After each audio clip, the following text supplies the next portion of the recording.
మనం ఈరోజు ఈ వీడియోలో మహాలక్ష్మీదేవి ఎటువంటి వారిని కరుణిస్తుంది, ఎటువంటి ఇంటి నుండి బయటికి వెళ్ళిపోతుంది అనే వివరాలు ఈ ఒక్క వీడియో ద్వారా మనం తెలుసుకుందాం.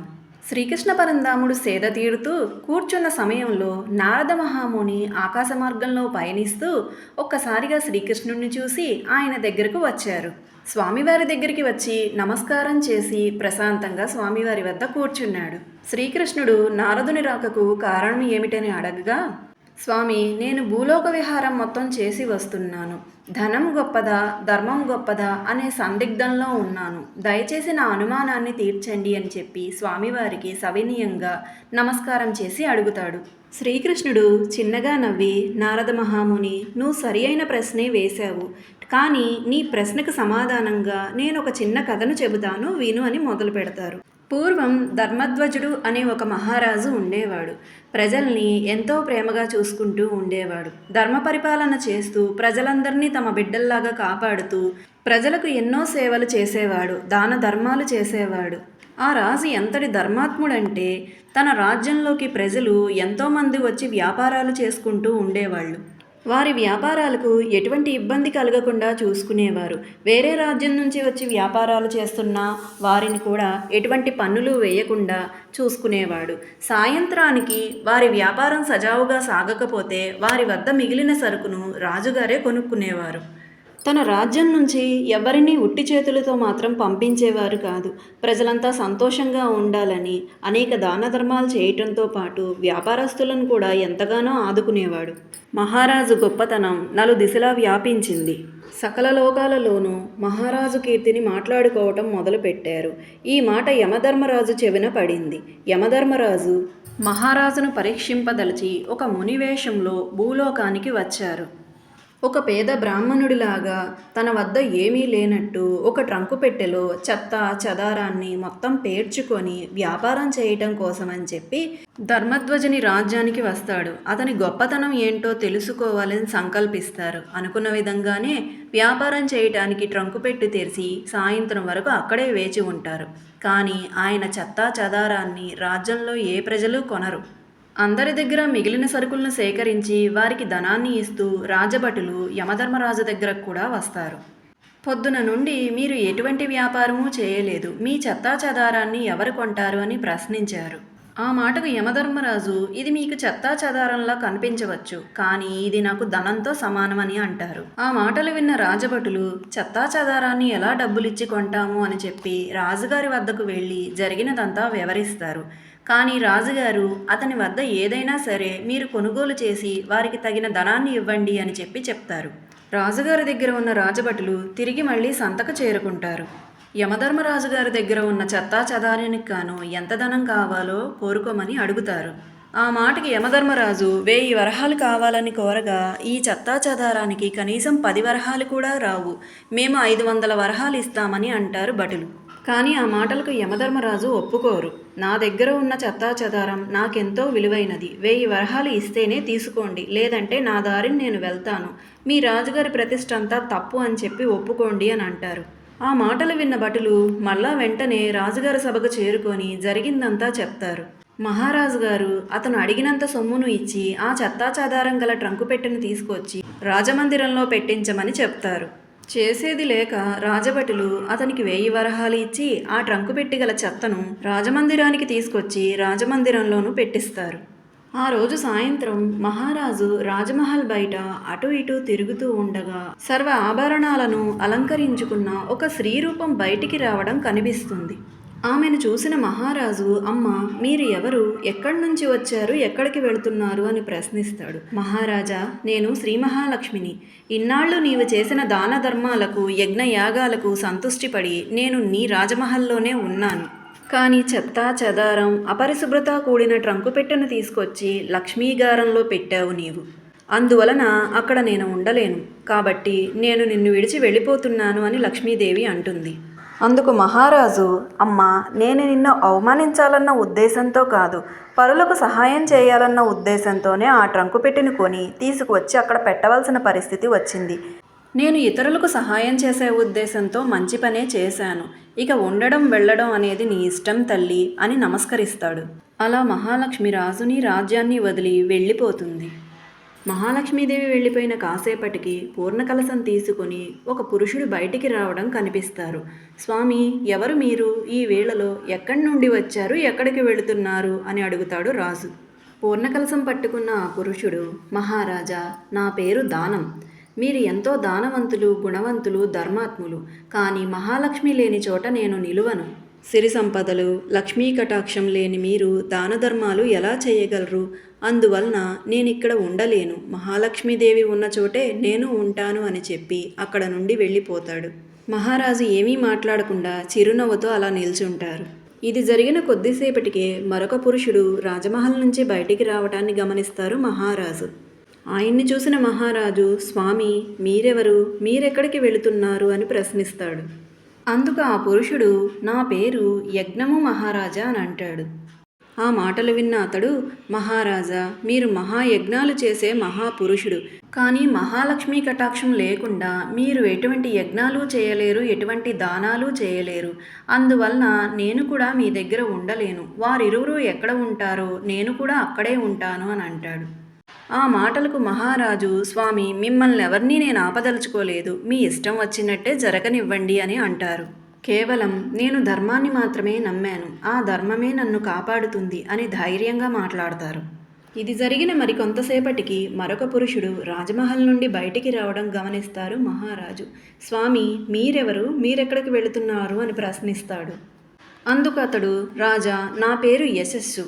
లక్ష్మీదేవి, దానము, యజ్ఞము లేని చోట యశస్సు ఎలా నిలుస్తుంది? మీరు చేసిన దాన ధర్మాలే మీకు యశస్సును తెచ్చిపెట్టాయి. ఇప్పుడు దానం చేయడానికి, ధర్మం చేయడానికి మీ వద్ద లక్ష్మీ లేదు, దానము లేదు, యజ్ఞము లేదు. కాబట్టి యశస్సు నిలవదు. అందువల్ల నేను వెళ్ళిపోతున్నాను అని బదులిస్తారు. మహారాజు సరే అని నమస్కరించి ఆయన్ను పంపిస్తారు. ఆ తరువాత ఒక అందమైన స్త్రీ రాజభవనం నుంచి బయటకు వస్తుంది. ఆమెను చూసి, అమ్మా, మీరెవరు? ఎక్కడ నుంచి వచ్చారు? ఎక్కడికి వెళుతున్నారు అని రాజు మళ్ళా ప్రశ్నిస్తాడు. మహారాజా, నా పేరు కీర్తి. మహాలక్ష్మీదేవి యజ్ఞము, దానము, యశస్సు లేని చోట కీర్తి నిలవదు. కాబట్టి నేను నీ రాజ్యంలో ఉండలేను. అందువలనే నేను కూడా నీ రాజమహల్ వదిలిపెట్టి వెళుతున్నాను అని బదులిస్తుంది. అందుకు మహారాజు ఏమీ మాట్లాడకుండా అలా నిలుచుంటారు. చూస్తూ ఉండగానే కీర్తి కూడా వెళ్ళిపోతుంది. ఇక చివరగా రాజమందిరం నుండి ఒక సుందరమైన పురుషుడు బయటకు వెళుతూ కనపడతాడు.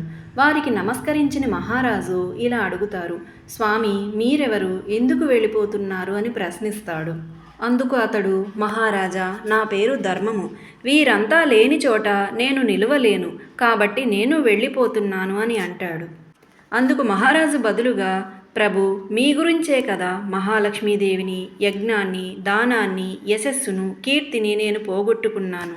ధర్మాన్ని నమ్మి నేను నిలబడ్డాను. కాబట్టి మీరు నన్ను వదిలి వెళ్ళటానికి వీలు లేదు అని అంటారు. నా రాజ్యంలో ప్రజలంతా సుభిక్షంగా ఉండాలని, ప్రజలు వ్యాపారం చేస్తున్నప్పుడు వారికి నష్టాలు రాకుండా వారి వద్ద ఉన్న దానిని, మిగిలిన దానిని నేను కొనటం చేశాను. నేను ఇలా చేయటం వలన వ్యాపారస్తులు ఎంతగానో లాభపడ్డారు. వారికి నేను సహాయమే చేశాను, ధర్మమే చేశాను. కాబట్టి నువ్వు నన్ను వదిలి వెళ్ళకూడదు. ధర్మాన్ని నమ్మిన వారు ఎవరు ఓడిపోరు అనే నిజాన్ని చాటి చెప్పడానికి మీరు నన్ను వదిలిపెట్టి వెళ్ళకూడదు అని అంటాడు. అందుకు అతడు చిరునవ్వు నవ్వి, మహారాజా, నా గురించి నీవు అందరినీ వదులుకున్నావు. అందువలన నేను నిన్నెట్టి పరిస్థితుల్లో విడిచిపెట్టి వెళ్ళను. నీకోసం నేను జీవితాంతం నీ దగ్గరే ఉంటాను అని చెప్పి రాజమహల్లోనికి వెళ్తాడు. అలా ధర్మం రాజమహల్ లోపలికి వెళ్ళిన కొద్ది నిమిషాలకి ఒక అందమైన స్త్రీ మరలా వెనక్కి వస్తుంది. ఆమెను చూసిన మహారాజు, తల్లి, నీవు కీర్తివి కదా, ఇందాకే వెళ్ళిపోయావు, మళ్ళీ వెనక్కి వచ్చావేమిటి అని ప్రశ్నిస్తాడు. అందుకు ఆమె బదులుగా, మహారాజా, మహాలక్ష్మి, యజ్ఞము, దానము, యశస్సు లేని చోట నేను నిలువను, నిజమే. కానీ ధర్మం ఉన్న చోట నేను తప్పక ఉంటాను. కాబట్టి నేను నీతోనే ఉంటాను అని రాజమహల్ లోపలికి వెళ్తుంది. ఇది జరిగిన కొద్దిసేపటికే యశస్సు కూడా తిరిగి అక్కడ చేరుకున్నారు. యశస్సును చూసిన మహారాజు, స్వామి, ఇందాకే నా దగ్గర ఉండలేను అని చెప్పి మీరు వెళ్ళిపోయారు, మరలా వెనక్కి వచ్చారేమిటని ప్రశ్నిస్తాడు. అందుకు ఆ పురుషుడు, మహారాజా, లక్ష్మీ కటాక్షం ఉన్నా, ఎన్ని దాన ధర్మాలు చేసినా కీర్తి, ధర్మం లేని చోట నేను నిలువలేను. కాబట్టి నేను కూడా వారిరువురితోనే కలిసి ఉంటాను. దయచేసి నన్ను క్షమించండి అని అంటాడు. ఆ మాటలకు మహారాజు నమస్కరించి అతడిని ఆహ్వానించి లోపలికి పంపిస్తారు. ఆ తరువాత కొద్దిసేపటికే యజ్ఞపురుషుడు కూడా తిరిగి వస్తాడు. మహాత్మా, మీరు యజ్ఞపురుషులు కదా, మరలా మీరు వెనక్కి వచ్చారేమిటి అని ప్రశ్నిస్తాడు మహారాజు. అందుకు యజ్ఞపురుషుడు, మహారాజా, ఎంత లక్ష్మీ కటాక్షం ఉన్నా, ఎన్ని దానాలు చేసినా సత్యం లేని చోట, ధర్మం లేని చోట నేను నిలవలేను. ధర్మమే మీతో ఉన్నది కాబట్టి నేను కూడా మీతోనే ఉంటాను. కాబట్టి నన్ను కూడా లోపలికి రానివ్వండి అని అడుగుతాడు. యజ్ఞపురుషుడికి నమస్కారం చేసి సాదరంగా ఆహ్వానం పలుకుతారు మహారాజు. ఇది జరిగిన కొద్దిసేపటికే దానపురుషుడు కూడా తిరిగి వస్తాడు. అతడిని చూసిన మహారాజు, మహాత్మా, మీరు కూడా నన్ను వదిలిపెట్టి వెళ్ళిపోయారు, మరలా తిరిగి ఎందుకు వచ్చారు అని ప్రశ్నిస్తాడు. అందుకు దానపురుషుడు బదులుగా, మహారాజా, ధర్మం ఎక్కడ ఉంటుందో అక్కడ నేను ఖచ్చితంగా ఉంటాను. కాబట్టి నేను కూడా వీరందరితోనే కలిసి ఉండాలి. అందుకనే వెనక్కు తిరిగి వచ్చాను అని అంటాడు. వీరికి కూడా నమస్కరించి ఆహ్వానం పలుకుతాడు మహారాజు. ఇది జరిగిన కొన్ని నిమిషాలకే మహాలక్ష్మీదేవి కూడా వేగంగా తిరిగి వస్తుంది. మహాలక్ష్మీదేవిని చూసిన మహారాజు సంతోషంతో నమస్కరించి, అమ్మ, తిరిగి వచ్చినందుకు ఎంతో సంతోషం. ఇందాక నన్ను వదిలిపెట్టి మీరు వెళ్ళిపోయారు కదా అని అడుగుతాడు. అందుకు బదులుగా మహాలక్ష్మీదేవి, మహారాజా, ఇదంతా నీ దానాన్ని, ధర్మాన్ని, సత్యాన్ని లోకానికి చాటి చెప్పడం కోసం మేమందరం కలిసి పెట్టిన పరీక్ష. ఈ పరీక్షలో నువ్వు ఎంతగానో నెగ్గావు. కాబట్టే మేమంతా మీ దగ్గరికి తిరిగి వచ్చాము అని అంటుంది. ఆ మాటలకు మహారాజు ఎంతో సంతోషపడి మహాలక్ష్మీదేవికి నమస్కరిస్తాడు. కానీ అమ్మవారిని ఒక ప్రశ్న అడుగుతాడు. దేవి, నీవు రాజమందిరంలో గల ఒక పెట్టెను చూసి కదా వెళ్ళిపోయింది. దాని నిండా చెత్త, చెదారం, అశుభ్రం కూడినవి ఉన్నవనే కదా వెళ్ళిపోయావు. మరలా ఆ పెట్టె నా దగ్గరే ఉన్నది అని అంటాడు. అందుకు మహాలక్ష్మీదేవి చిరునవ్వు నవ్వి, రాజా, అందులో ఉన్న చెత్తా చెదారాన్ని సైతం నేను బంగారు నాణాలుగా మారుస్తాను. అక్కడ ఉన్నదానిని ఎంతో శుభ్రంగా నేను చేసి చూపిస్తాను అని ఆ తల్లి కూడా నవ్వుకుంటూ లోపలికి వెళ్ళి స్థిరాసనం వేసుకొని కూర్చుంటుంది. ఇది జరిగిన వెంటనే యమధర్మరాజు మునివేషంలో మహారాజు వద్దకు చేరుకుంటారు. అతడిని చూసిన మహారాజు, ఓ మునివర్య, మీరైతే నా వద్ద నుంచి వెళ్ళలేదు. మీరు ఎక్కడ నుంచి వచ్చారు, ఎవరు అని ప్రశ్నిస్తాడు. అందుకు అతడు, మహారాజా, నేను సాక్షాత్తు యమధర్మరాజును. నిన్ను పరీక్షింపదలసి చెత్తాచెదారంతో కూడిన పెట్టెను 1000 వరహాలకు అమ్మినవాడును నేనే. దరిద్రాన్ని నీకు అంటగట్టిన వాడును నేనే అని అంటాడు. కానీ మహారాజా, నీవు నమ్మిన ధర్మమే నన్ను ఓడించింది. నీ ధర్మమే నిన్ను కాపాడింది. కాబట్టి నీకేదైనా వరాన్ని ఇవ్వాలని అనుకుంటున్నాను. ఏం వరం కావాలో కోరుకోమని అంటారు యమధర్మరాజు. అందుకు మహారాజు నమస్కరించి, స్వామి, మీలాంటి దివ్య పురుషుల దర్శనం దొరకడమే ఎంతో అదృష్టం. నాకు ఎటువంటి కోరికలు లేవు. కాబట్టి ఏ వరాలు వద్దు స్వామి, మీ దర్శనమే చాలు అని వినయంతో నమస్కరిస్తాడు. మహారాజా, నీవు నమ్మిన నీ ధర్మమే నిన్ను కాపాడుతుంది అని దీవించి యమధర్మరాజు అక్కడ నుండి వెళ్ళిపోతారు. ఇలా కథను ముగించిన శ్రీకృష్ణుడు నారదునితో ఇలా అంటాడు. నారద, విన్నావు కదా ఈ కథని. ధర్మాన్ని నమ్మినందుకు గాను మహాలక్ష్మి, యజ్ఞము, యశస్సు, కీర్తి ఎలా అతని విడిచిపెట్టకుండా ఉన్నాయో, అందుకనే మానవులు ఎల్లప్పుడూ ధర్మాన్ని, సత్యాన్ని కాపాడుకుంటూ ఉండాలి. అప్పుడు మహాలక్ష్మి వెతుక్కుంటూ వస్తుంది అని చెప్పి శ్రీకృష్ణ పరమాత్ముడు చెప్తారు. ఇది విన్న నారదుడు, స్వామి, నాకున్న అనుమానాన్ని తీర్చారు. లోకంలో మహాలక్ష్మి కన్నా ధర్మమే గొప్పదని ఈ కథ ద్వారా నాకు తెలియపరిచినందుకు ధన్యవాదాలని తెలుపుకుంటారు. కథ విన్నారు కదా ఫ్రెండ్స్. వీడియో నచ్చితే మీ ఫ్రెండ్స్ అండ్ ఫ్యామిలీ మెంబర్స్కి షేర్ చేయండి. ఫస్ట్ టైం ఛానల్ చూస్తున్నట్టయితే సబ్స్క్రైబ్ చేసుకోండి. లైక్ చేయడం మటుకు మర్చిపోవద్దు. మరొక మంచి కథతో మీ ముందుకు.